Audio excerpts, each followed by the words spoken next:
एक समय की बात है। रामपुर नामक गांव में एक चूड़ी बेचने वाला रहता था। उसका नाम भीमा था। उसके परिवार में उसकी पत्नी कुसुम और उनके 2 बच्चे माया और मुकुल रहते थे। भीमा और कुसुम दोनों मिलकर चूड़ियां बनाया करते थे। भीमा बाजार में उन चूड़ियों को बेचकर अपना और अपने परिवार का गुजारा करता था। भीमा का परिवार बहुत ही गरीब था। वो जैसे तैसे करके अपने परिवार का गुजारा कर रहा था। रोज की तरह जब एक दिन भीमा चूड़ी बेचने गया तो उस दिन उसकी बिल्कुल भी कमाई नहीं हुई थी, जिसकी वजह से भीमा बेहद दुखी हुआ।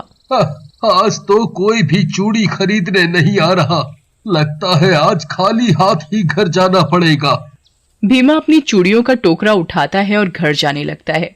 दोपहर का समय था और बहुत तेज धूप पड़ रही थी। ऊपर से चूड़ी बेचते बेचते भीमा काफी थक भी गया था। भीमा से इतनी धूप में बिल्कुल चला नहीं जा रहा था, तो उसने सोचा क्यों न थोड़ी देर आराम कर लिया जाए। आज तो मैं बहुत ही थक गया हूँ और ऊपर से इतनी तेज धूप मुझसे बर्दाश्त ही नहीं हो रही। तभी भीमा को एक अच्छा खासा घना पेड़ दिखता है। अरे वाह, इतना बड़ा पेड़ है।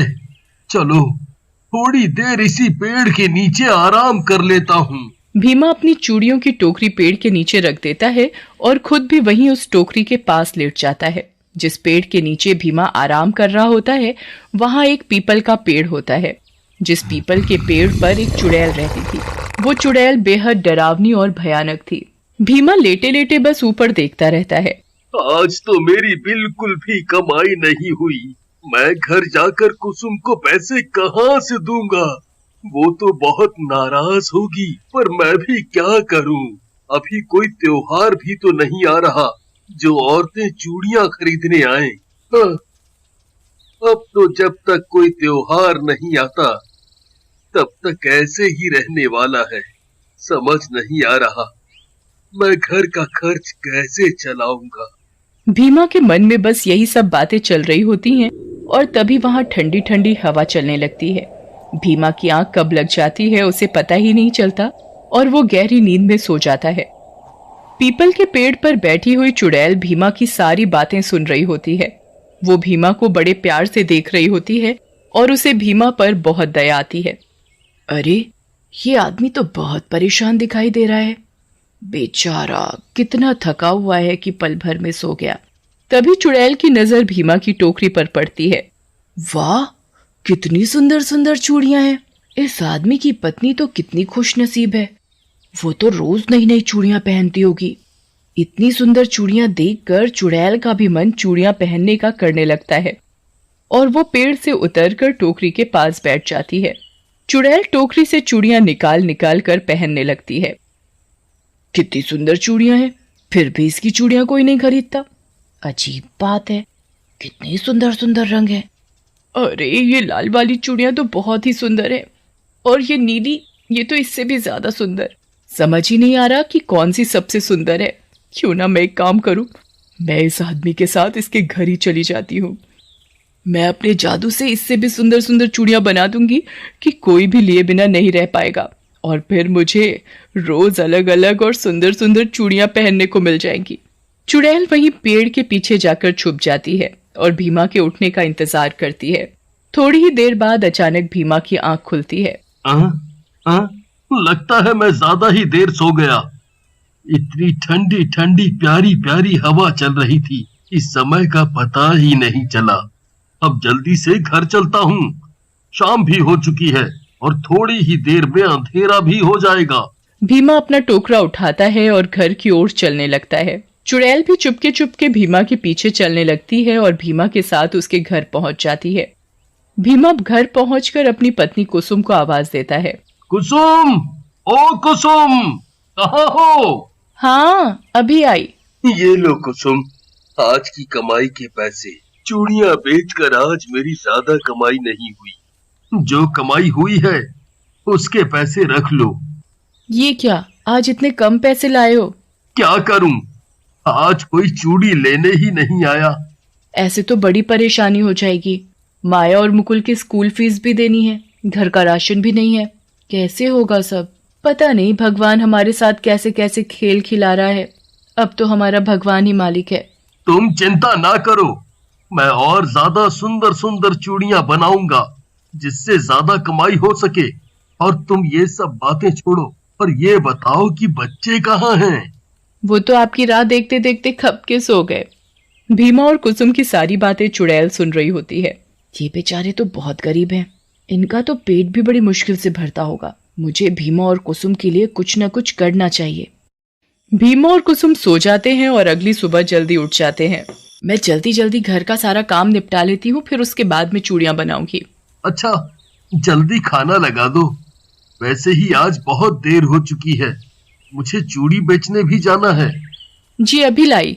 और भीमा खाना खाकर चूड़ी बेचने चला जाता है। चुड़ैल भी भीमा के साथ साथ पीछे पीछे चली जाती है। इसका पता भीमा को बिल्कुल भी नहीं लगता कि चुड़ैल उसके साथ जा रही है। अरे वाह, आज तो भीमा की टोकरी में बहुत सारी चूड़ियां हैं। मैं इनमें से एक एक करके सारी चूड़ियां पहनूंगी। भीमा बाजार पहुंचता है और आवाज देने लगता है। चुड़ैल भी वहीं टोकरी के पास बैठ जाती है। चूड़ियां ले लो, हरी नीली पीली सुंदर सुंदर चूड़ियां ले लो, रंग बिरंगी प्यारी प्यारी चूड़ियां ले लो।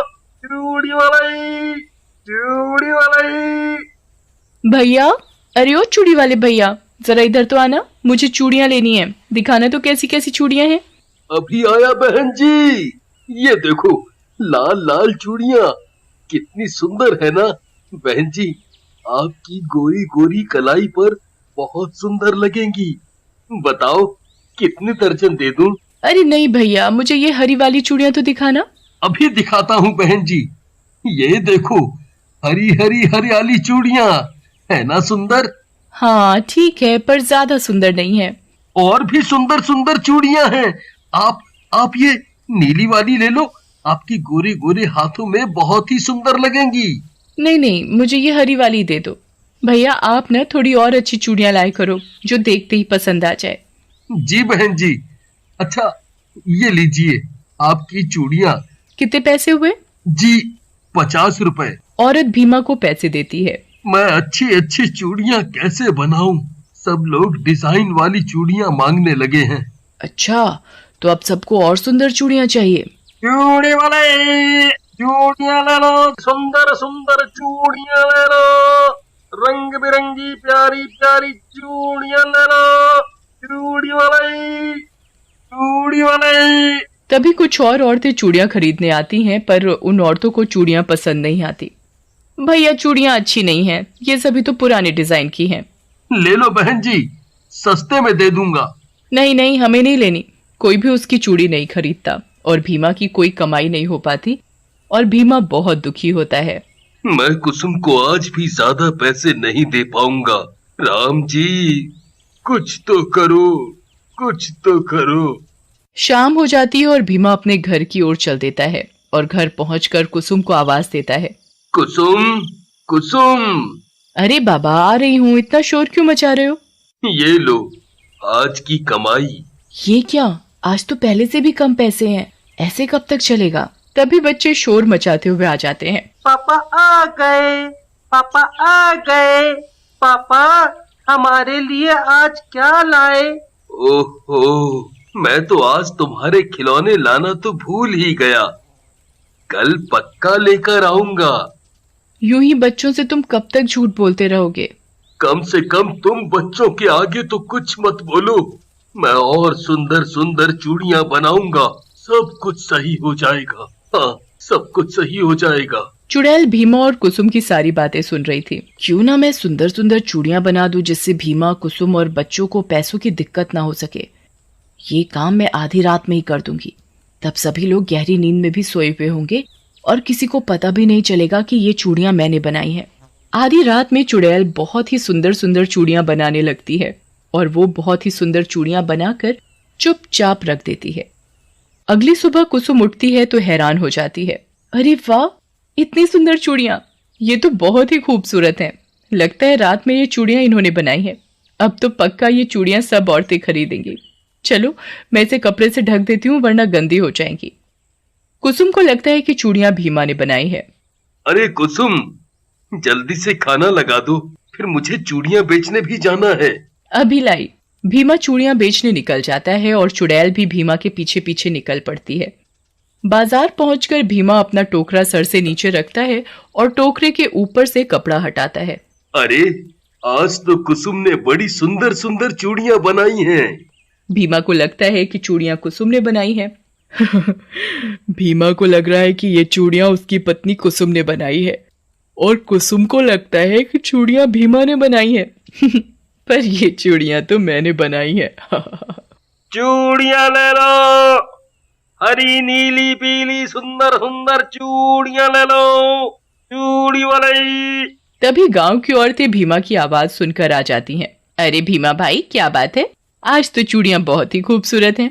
हाँ, वाकई में चूड़ी बहुत ही सुंदर है। मुझे ये हरी वाली दे दो, मुझे ये लाल वाली, मुझे ये पीली वाली चूड़ियां दे दो। देखते ही देखते भीमा की सारी चूड़ियां बिक जाती हैं। भीमा मन ही मन बड़ा खुश होता है। चुड़ैल भी भीमा के लिए बहुत खुश होती है।